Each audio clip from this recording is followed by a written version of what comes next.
Fire sign, Aries, Leo, and Sagittarius. Kumusta po kayo guys? Okay, so fire sign, maraming salamat po sa walang sawang pagsubaybay sa ating mga reading. Ayan, sa mga nagtatanong pala guys kung paano po magpa-private reading, ay iwan ko na lang po yung link sa atin pong description box below. So, tignan natin fire sign. Gabay po ni fire sign ngayon. Spirit guide. Aries, Leo, and Sagittarius. Gabay po, spirit guide. Gabay po. So, fire sign, meron tayong know you are loved. Meron tayong believe in your good luck. Meron tayong take a breather. Okay. Fire sign, ang bottom of the deck mo is shine. Ayusin ko lang guys yung cam. Fire sign, maaring ngayong araw makaka-experience ka na para bang ang hirap unawain ng mga tao sa paligid mo. Maaring magkakaroon ng struggle sa mga communication. Ang ina-advise sa'yo dito na isang tabi mo na yon, no? Mafe-feel mo kasi ngayong araw na parang hindi ka na uunawaan, hindi ka naintindihan. So, yung mga bagay na hindi mo na kayang explain, para bang i-release mo to. Okay? Ayan, no? Puro to patungkol sa sarili. So, I think masuunahin mo na dito yung sarili mo. And nakakatuwa yung energy ng mga fire sign kasi nandun ka sa point na parang nakapokus ka ngayon sa yung career. Parang ngayong araw guys, parang nakakaisip ka ng mga bagong idea, lalo na pagdating sa inyong career. Maaring meron ka mga bagay na gustong simulan. Pero ito guys ay hindi ka pinagmamadali, no? Nasimulan yung bagay na yan kasi pinagpapahinga ka muna dito. Yan, huminga ka muna. Maaari may mga bagay na parang bang nadadala ka ng emosyon mo. Mga desisyon na parang nabibigla ka ngayong araw. Kaya nga sinasabi rito guys, pag-isipang mabuti yung mga hakbang na gagawin mo. Kasi napupuno ka ng emosyon. Isipin mo na napakadami mo ng pinagdaanan. Isipin mo na yung bagay na meron ka ngayon, for example, yung pera mo, no, i-budget mo muna siya. Kung wala ka pang paggagamitan, kung meron ka ng hawak na pera ngayon at nape-pressure ka, okay, kasi parang na-overwhelm ka, ngayon ka lang kasi guys nakakahawak ulit ng ganitong pera. Kaya nga sinasabi rito guys ay ilaan mo muna siya o ilagay mo muna sa ipon mo, sa bangko. Ayan, kasi pag sure ka na kung anong gusto mong simulan, galawin mo na yan. Okay, so fire sign ngayong araw, nakikita ko maganda ang daloy ng pera mo. May mga bagay lang dito, lalo na mga gastusin, bills, na hindi naiwasan ng mga fire sign na hindi mo mabayaran. I mean, bayaran. Okay? So, tignan pa natin, guys. Okay, wait lang po. Fire sign, Aries, Leo, and Sagittarius.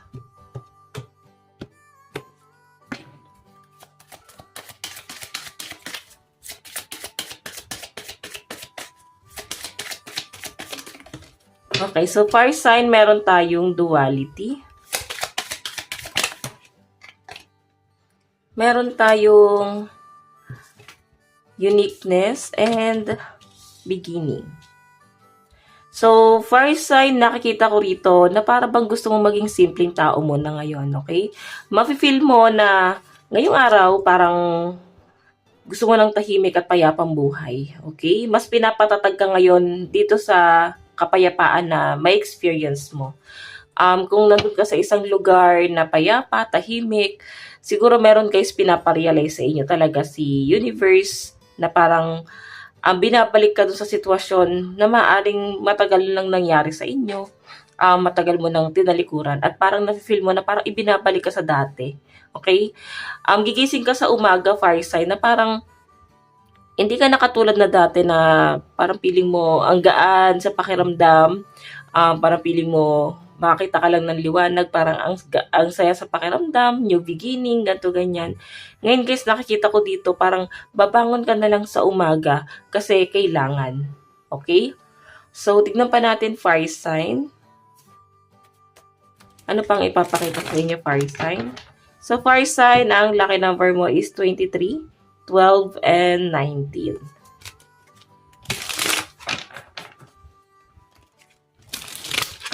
Okay, pagdating sa inyong kaperahan at sa inyong career, fire sign, Aries, Leo, and Sagittarius.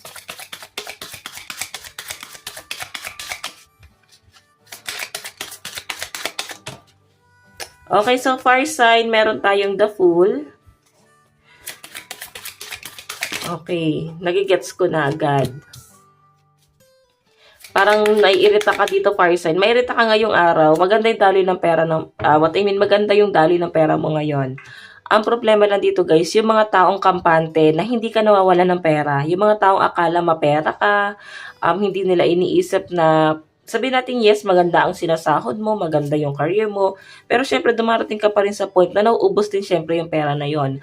May mga tao ka sa paligid mo na kampante hanggat nafe-feel nila na meron kang nailalabas guys, pinipiga at pinipiga ka nila. Okay, yun ang nakikita ko sa inyo. At mafe-feel mo daw fire sign na ngayong araw para kang puppet, no? Para kang kinokontrol, parang napipilitan ka na lang magtrabaho, kasi ito yung kailangan. Okay, kahit na parang bang napofrustrate ka na sa career mo, parang nawawalan ka na ng gana. Siguro dahil ito yung everyday routine mo, parang yung katawan mo na mismo yung kumikilos sa'yo. Pero yung isip mo nandun pa, sa higaan. Ayaw mong gumalaw. May mga tinatamad, may mga nanlalata. Sa mga single mom dito guys, ayan, nakikita ko yung pagiging emotional mo ngayon. Paghihirap mo, pwedeng iniisip mo kung paano mo bubuhayin yung anak mo. Iniisip mo kung ano yung pwede mong pasukin na trabaho, or pwedeng hindi ka makapagtrabaho kasi nga may mga bagong panganak, or pwedeng nag-aalaga kasi ng anak. Okay, o yung iba sa inyo guys, pwedeng kung hindi naman anak, pwedeng meron kayong inaalagaan, fire sign. Hindi ka tuloy makapagtrabaho. Okay? Parang nagiging emotional ka rito. Okay? So, tignan pa natin, fire sign pagdating sa inyong love life.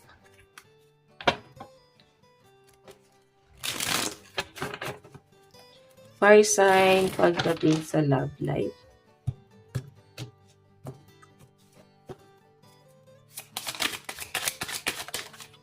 Okay. Tatlo yung nakuha. So guys, meron tayong 8 of Pentacles. Meron tayong the Chariot. And meron tayong 8 of Cups. Puro 8. Okay, so nakikita ko rito guys na na-appreciate mo yung person mo, no? Ngayon, medyo mabigat kasi yun nakikita ko rito pagdating sa relationship. Nando ka sa point na hindi ganun kaganda. Okay, hindi ganun kaganda yung ano mo. What I mean, hindi ganun kaganda or kagaan yung pakiramdam mo ngayon pagdating sa usaping pag-ibig, no, may nakikita akong mabigat dito na energy. Pwedeng may mga tampuhan, selos, pwedeng may mga alitan, nagpadalos-dalos. Pero kung makita nyo guys, 8 of Pentacles tapos 8 of Cups, the Chariot, nabigla talaga yung nakikita ko guys. So nakikita ko na parang yung isa rito gusto niyang bumawi. Yung isa naman guys, tinitignan niya pa rin, na-appreciate niya pa rin yung isa, yung effort, yung pwede niyang i-benefits dun sa taong yun. May mga pinangihinayangan din guys. Pero sa pinapakita sa akin, tinatalikuran niya kasi mas iniisip niya rito yung mabigat na problema nadadanasin niya sa piling ng taong to pag hindi niya tinalikuran kahit na kampante siya na magiging stable ang pera niya sa taong yan, guys. Okay?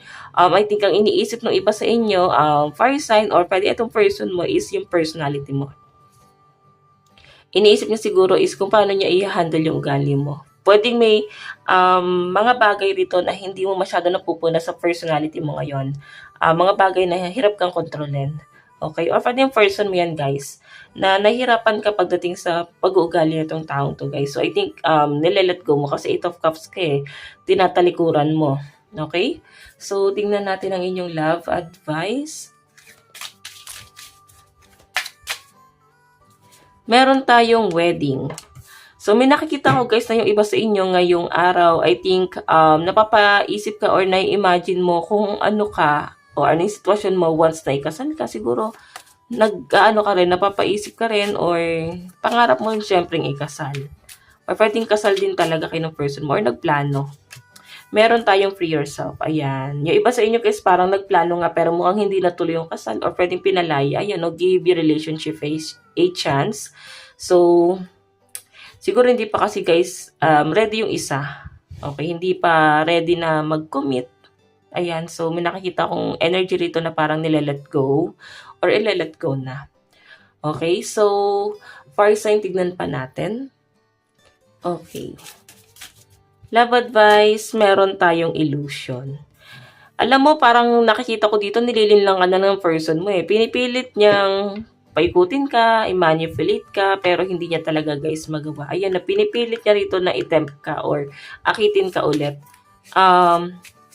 Tignan natin. O, challenge. Pero guys, ang mas umiiral kasi sa isa, gusto na maging payapa. Gusto na maging bagong tao ulit. Gusto na guys ng bagong buhay. Okay, ito nga new beginning. Gusto nang huminga. Okay, siguro maraming beses na nanghingi na ng sign yung iba sa inyo. O respect. Pwede ito na yung nawawala.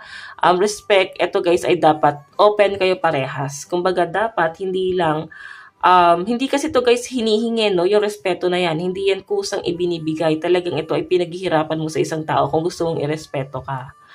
Okay? Kailangan maging open kayo sa isa't isa. Pag-usapan nyo, ganyan. Pero madalas kasi guys talagang ang daming challenge, ang daming pagtatalo. Okay? Mga bagay na parang iniimbento sa isip. Pwede mga pagdududa, paghinala, na hindi nakakabuti sa relationship. So, fire sign, ito lang naman po ang inyong reading. Hanggang sa muli. God bless and love you all. Bye-bye!